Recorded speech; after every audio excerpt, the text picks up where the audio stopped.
Hi, this is Max at Jokers Comedy Club with this week's headliner, Reid Clark. Hello, thanks for having me.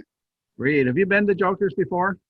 I have, yes, 2 or 3 times, I think so. It's a Oh, great place. oh, okay, great. And you have any experiences with, the Tri-Cities then, where you know who we are, deep down in our soul. So what do you think? Anything funny here or I have a good time every time that I come to the area. The food I love, the friendly people. Several times I've just been at a random bar and had very long conversations with strangers, which I always welcome. And the nature around the area. It's a lot to take in. Whenever I drive, I make sure to stop and enjoy some of the nice landscapes. yeah, the one, the remarkable thing is not the funny thing. There's three rivers here, and hardly any people. So you got this, I think the Columbia moves the most water of any river in the world or something like that. And you got the Yakima and the Snake, even though the Snake helps out. So we got all that water here, and we're still a desert, and not that many people. so Right, so that'll be a nice time for you, relax and see some countryside and for sure. uh any what's worst road you're on the road a lot. What's the worst road accident or incident you've ever had? Is there any bad ones you can think of? Oh man, as you say, accident, it makes me think of once I was going to a festival in Boston with a friend, and we see a car coming from the other direction, Mhm. um, like flip over the median, almost into the other lane of traffic. Oh geez. So we pull over because I mean, once you see something like that, the safest bet is to pull over as to avoid any other accidents. Mhm. And there are people, luckily, that were like born first responders. Like a lot of people had New York fire and health department on their shirt, so they're running, trying to pull people out of the car. And I'm That's with nice. a friend, and we're just comedians, and we're like, we pulled over, so we should help, right? And we were just like, we're not really qualified to do anything but tell a joke right now. So I don't know if that's the proper time for it. We gave him some water. That's good. Yeah, that'd be like Three Stooges thing or something Right. like that. Yeah, that could be scary. My wife and I, right here in Tri Cities, we're on I-82, which is a kind of a small bypass. We were heading to Walla Walla, and was in the left lane to let merging traffic come in, and all of a sudden over the hill, this pickup truck, white pickup truck's coming right for me, coming the wrong way, right for me, and I thought, oh shit, but I knew instinctively that because I was kind of keeping track that there was nobody to my right, so I got out of the way really fast, and he ended up going down and crashing into, he kind of had a demonical grins in his face as he went by. So it was like it wasn't an accident. And then he crashed into a big 18 wheeler and then died a couple days later, I guess. Oh no.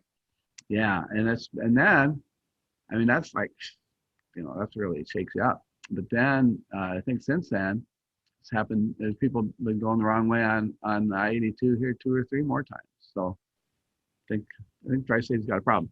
And my wife can't figure out how they do it. But this is for the local people. I was by CBC the other day, past that little par three golf course and stuff. And there's an on ramp there. I could see where somebody wasn't paying attention, or was drunk, or it was nighttime, could get on fairly easily get going the wrong way on the freeway there. So maybe there's Yeah. something there. So how about bad road experience as far as shows? So like a bad comic show where you got paid, but it was like the venue was horrible or something Yeah. like that. I did a show, and this is like really early in my career, probably like 2, 3 years in. So maybe I wasn't ready for this sort of thing, but I did like a private show in a historically black neighborhood in my hometown of Wilmington called Seabreeze.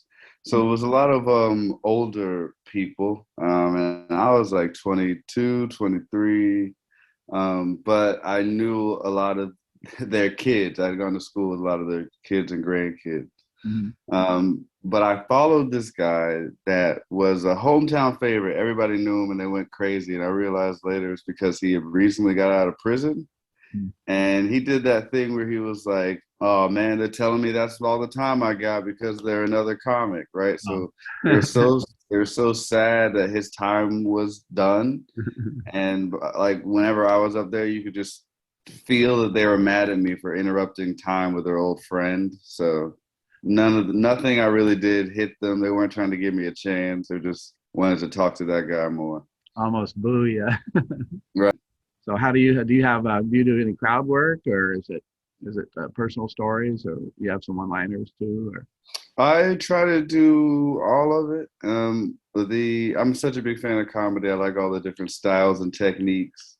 But what I've been trying to work for the last few years is trying to really find out, where I can put what in my act to where it's not weird. You go from a long story that's personal to one-liners, Mhm. I could really throw off the rhythm, and the audience is like maybe doesn't want to come with you everywhere you go if they're used to this certain sort of way of speaking. But mostly what saves me is improvisation. I do like to go off the top of my head, engage with the audience, kind of let them tell me the sort of jokes that they want to hear indirectly, with their energy. Mhm.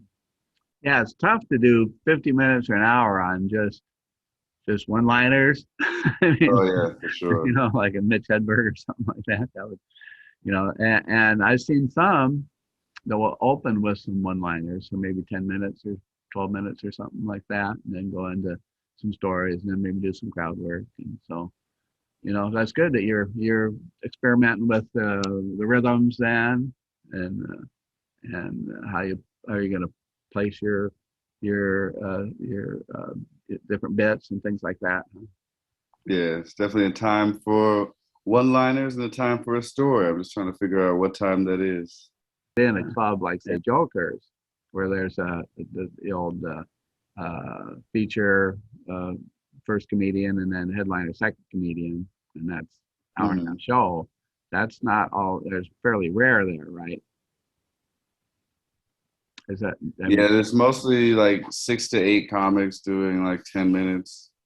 Maybe you see somebody do 20 minutes, but yeah, because it's mostly just the independent shows that I've been able to do. The clubs and stuff are opening back up, but mhm. unless you're a weekend show at a club, you're probably not getting the host, opener, feature, headliner uh, format, because we're all insecure artisty types, and that might be the thing that we remember the next time we see you. We're doing a show. Or sometimes you could be up on stage and all you remember is like someone just insulted my teeth moments ago.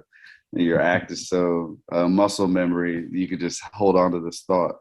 But we're all, everybody's really trying to have a good time and chase dreams. So at the same time, comedy should be fun and safe for everybody because it's just a positive experience. Yeah, I'm sure a little bit. I know there's some comedians out there that are a little bit more competitive, and they're more like, if you rise up, that's going to hurt me and push you down, and then but then most of them are I think fairly supportive now that I Right. hear about. Headliner Reid Clark and jokes you won't hear this weekend.